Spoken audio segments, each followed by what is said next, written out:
Alright, so this is my review on my 2008 G6 SE 4-door.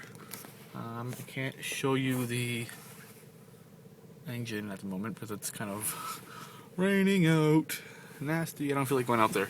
And I'm already in the car. So I'm going to show you basically boom, front seat, and back seat.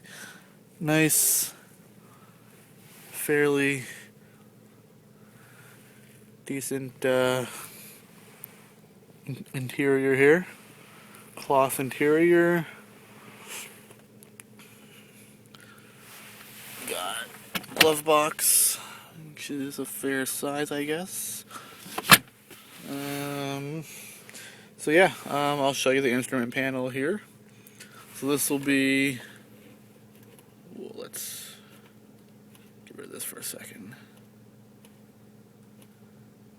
So yeah, so this is what it looks like. You've got your input jack already included, which is nice. And that gives you auxiliary for your speakers. It does show the time. It also shows you the temperature, which is kind of cool. It's outside temperature. You've got, like I said, you probably already ran through it there. Your trip A, trip B, your fuel range. So I got roughly another 100 kilometers on this tank of gas. That's my average, blah, blah, blah. This is kind of cool. If I start driving, that'll actually show me my liters, how many liters I'm using per 100 kilometers. That's kind of cool. I like that. And my average speed, I don't think that's very accurate, to be honest. Oil life, tire pressure, not much I know about that. Front right, front left, rear left. I can reset the oil from here. I can change the metrics, lock horn, all this fun stuff here. Nothing really. Whew. Nothing crazy. But yeah, it's a shift. It's an automatic 2.4 liter. It's just got your stick shift here. Got your handbrake right there, which is kind of cool. So up at the cluster panel, you've got a nice, sleek little thing here. It's kind of chrome style. Red lighting, which is again kind of cool. Fits into the whole, I guess, G6. What you call it? 176,000 kilometers on this. Got your fans, obviously. It's got 4 of them. Kind of cool. I can rotate this as I please, angle it, directional it, blah blah blah. Kind of nifty.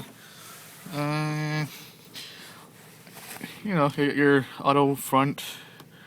This only locks apparently the back windows.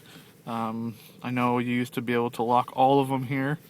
If you want to lock your window control, that's no longer the case. They actually removed that. Excuse me.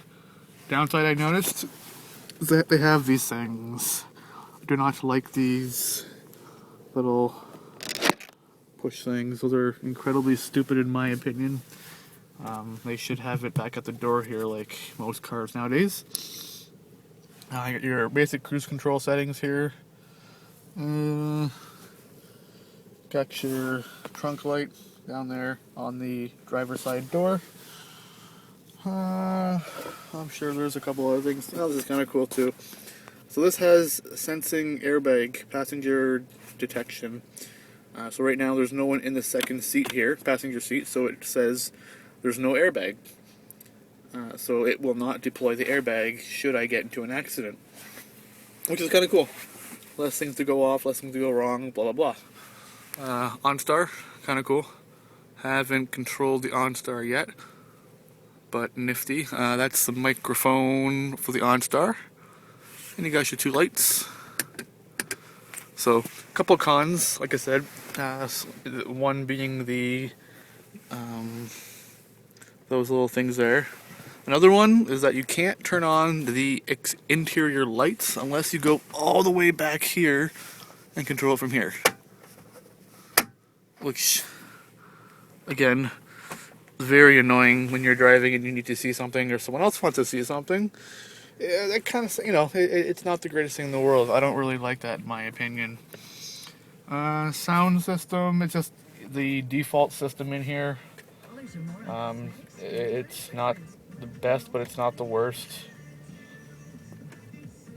It has bass, does show the RPM on here, which is kind of cool. So I can get it, kind of cool. Then you got your windows, so I can hit down. So I can also hit the speed, up again, and up again, so on and so forth. Lights or turn signals, very quiet. I don't know if you can even hear that, but I have to always second guess myself if it's on. I can turn my auto lights off, and it actually tells me my auto lights are now off. But as soon as I click into gear, those lights automatically turn back on by default, which I guess is a safety precaution. Which kind of makes sense, which is nifty. I like that feature quite a lot. So it's got power outlet here. Traction control. Not sure. Traction off. Okay. And a lot of people don't know, so we can get some light on this muff. I don't know if you're able to see this or not. Ooh. But it also has. Come on, I can't see this out there.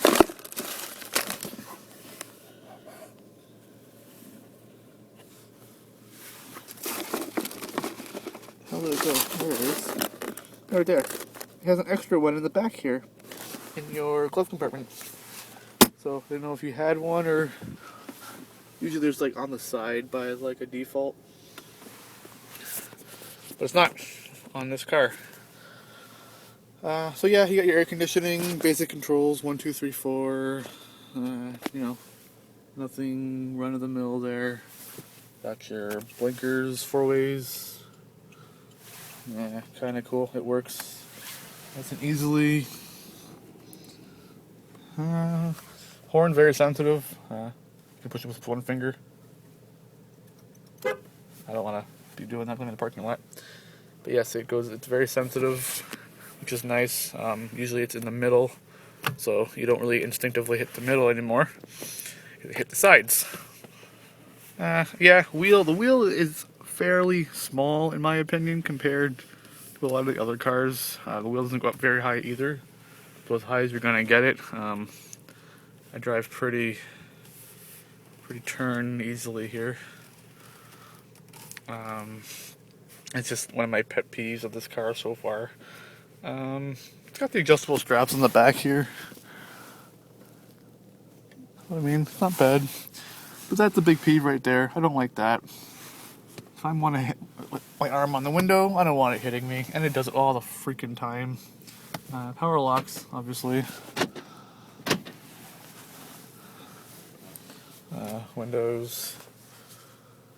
And I think that is it, pretty much.